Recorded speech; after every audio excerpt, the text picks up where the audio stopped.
Hello, Radhe Radhe दोस्तों। तो सर्दियों के सीजन में हम बनाने वाले हैं चने की दाल का पराठा। तो इसको बनाने के लिए 1 कटोरी चने की दाल को रात में ही भिगा दिया था और वो अच्छे से फूल गया। फिर उसके बाद अच्छे से धुलने के बाद उसको हम लगाएंगे छौंका। छौंका लगाने के लिए डाल दिया था सरसों का तेल कढ़ाई में। जब तेल हमारा गर्म हो जाए तो उसमें डाल दीजिए जीरा, और जीरा जब हमारा चटक जाए अच्छे से तो उसमें डाल देंगे मिर्च, हरी मिर्च। तो हरी मिर्च मम्मी काट कर डाल रही हैं। हमारे यहाँ आज होने वाली थी पूजा। तो हमारे गांव में एक पूजा होती है जिसमें दाल के पराठा और मीठे चावल बनते हैं। तो क्या बताइए, आपके यहाँ भी पूजा होती है? अगर आपके यहाँ होती है तो कमेंट सेक्शन में कमेंट करके एक बार ज़रूर बताइए कि आपके यहाँ खाने में क्या क्या बनाया जाता है। तो मैंने कहा मम्मी बना रही हैं देसी पुराने स्टाइल में दाल का पराठा, तो क्यों ना आप लोगों को भी ये रेसिपी बता दी जाए। तो मैं तुरंत उठ गई अपना फ़ोन लेके रिकॉर्ड करने के लिए। तो फिर मम्मी बना रही थी और मैं कर रही थी रिकॉर्ड। तो मैंने मम्मी से पूछा कैसे कैसे बना रही हैं, और आपको भी बता रही हूँ। तो इसको डालने के बाद जब मिर्ची और हमारा जीरा लाल हो जाता है तो दाल को डाल दिया जाता है। दाल को डालने के बाद उसको थोड़ा सा भून लिया जाता है। भूनने के बाद उसमें डाल दिया हल्दी। हल्दी डालने के बाद भी थोड़ी देर भून लिया था, लगभग 2 या 3 मिनट के आसपास। फिर उसके बाद उसमें डाल दिया था आधा लोटे के करीब पानी। अगर आप गिलास से कहेंगे तो गिलास से मैंने डाला है, 1 गिलास पानी मम्मी ने डाल दिया है।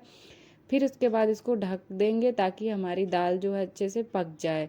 आप चाहें तो इसको कुकर में भी पका सकते हैं। तो हमारी दाल लगभग 15 मिनट 20 मिनट के बाद ये अच्छे से पक गई थी। कढ़ाई में थोड़ा टाइम लगती है तो आधे घंटे भी लग सकता है। तो इसको मम्मी ने सिलबट्टे में पीस लिया है। तो ये एकदम शुद्ध देसी स्टाइल में बन रहा है, जैसे पुराने ज़माने में हमारे दादी काका के ज़माने में बनता था, उसी तरह से हमारे यहाँ आज दाल का पराठा बन रहा है। तो इसीलिए इसको ना कुकर में पकाया गया है और ना इसको मिक्सर में पीसा गया है। तो इसीलिए कढ़ाई में मम्मी ने इसको अच्छे से पकाया और इसको सिलबट्टे में पीस रही हैं। तो इसको सिलबट्टे में अच्छे से पीस ली है मम्मी सारी दाल को।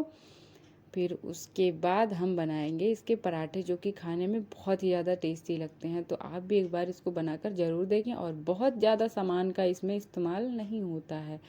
आप चाहें तो कुछ मसालों का इस्तेमाल कर सकते हैं, जैसे खड़ी धनिया, सौंफ, इन सब चीज़ों का अगर आपको खाना पसंद हो। तो हमारे यहाँ तो शुद्ध देसी स्टाइल में बन रहा था, जैसे हमारे पुराने ज़माने में बनता था। तो मम्मी वैसे ही बना रही हैं। तो उसमें सिर्फ जीरा और मिर्चा और हल्दी पड़ी है बस। उसके बाद उसको अच्छे से पीस लिया। तो ये देखिए मम्मी ने सारी दाल को अच्छे से पीस कर लिया था तैयार। अब उसके बाद बना ली थी लोइयाँ छोटी छोटी, आटा गूँथ कर पहले से ही रख लिया था। फिर उसको दे दिया था कटोरी नुमा शेप। उसके अंदर डाल दी थी दाल का जो फिलिंग थी, उसको अंदर डाल के अच्छे से बंद कर दिया था दाल का मुंह, ताकि वो खुले नहीं। और अगर हमारा पराठा खुल जाता है तो अच्छे से फूलता नहीं है। फिर उसके बाद एकदम हल्के हाथों से बेल लिया था। आटा एकदम नरम बनाकर ही तैयार करें, ताकि जो हमारा पराठा है फटे नहीं। तो हमारा पराठा बिलकर हो गया है तैयार। तो उसके बाद इस पे डाल दिया था मम्मी ने पराठे को तवे पे। जब तक दूसरा पराठा सिक रहा था तो मम्मी ने सोचा दूसरा पराठा भी क्यों ना बेल लिया जाए। तो उधर पराठे को अलट पलट कर पहले अच्छे से मम्मी सेक लेंगी, क्योंकि ये मम्मी की पुरानी ट्रिक है। मम्मी से पूछा मैंने ऐसा क्यों किया जाता है, तो मम्मी ने बोला कि ऐसा इसलिए किया जाता है ताकि हमारा पराठा जो है अच्छे से फूल जाए। तो मम्मी ने देखो अच्छे से पराठे को पहले रोटी नुमा सेक लिया है चारों तरफ से उलट पलट के। फिर उसके बाद इसमें तेल लगा रही हैं। तो इससे क्या होता है कि हमारा पराठा अंदर से अच्छे से पक जाता है और फूलता काफ़ी अच्छा है। अगर हम पराठे को पकाए बिना तेल लगा देते हैं तो वो पराठा कच्चा कच्चा रह जाता है और अच्छे से फूलता भी नहीं है। तो चाहे तो आप एक ट्रिक एक बार ट्राई करके देखिए। देखिए कितनी अच्छी इसमें कलर आया है और देखने में कितना अच्छा लग रहा है। जितना ये देखने में अच्छा लग रहा है उतना खाने में भी अच्छा लगेगा। तो इस ट्रिक से आप एक बार पराठे को ज़रूर सेकें। अगर सेकते हो तो एक बार कमेंट में कमेंट करके ज़रूर बताइए। और हाँ, अभी तक आपने मेरे चैनल को सब्सक्राइब ना किया हो तो सब्सक्राइब ज़रूर कर लीजिए। लाइक शेयर एंड सब्सक्राइब कर लीजिए। ऐसी अच्छी अच्छी देसी रेसिपी आपको देखने को मेरे चैनल पर मिलेगी। तो ये वाले पराठे को भी मम्मी ने उलट पुलट कर अच्छे से सेक लिया है। और उसके बाद अब इस पर तेल लगा रही हैं। देखो तेल लगाते ही कितना बढ़िया गुब्बारे जैसा पराठा हमारा फूल कर हो गया है तैयार। तो ये खाने में बहुत ही ज़्यादा टेस्टी लगता है। इसको आप चाहे सब्जी के साथ खाएं, चाहे मीठे चावल के साथ खाएं। हमारे यहाँ तो इसको मीठे चावल के साथ सब खाते हैं।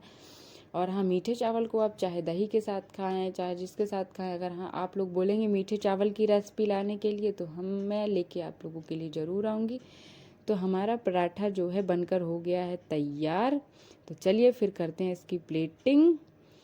तो देखिए हमारे पराठे में मीठे चावल के साथ मैंने सर्व कर दिया, तो कितनी अच्छी फीलिंग भरकर हो गई है तैयार। तो मिलते हैं आपसे अगली रेसिपी के साथ, तो जुड़े रहें हमारे साथ, चैनल को सब्सक्राइब जरूर कर लें। मैं तो चली खाने इसको मीठे चावल साथ। खाओ पियो मज़े करो और खुश रहो।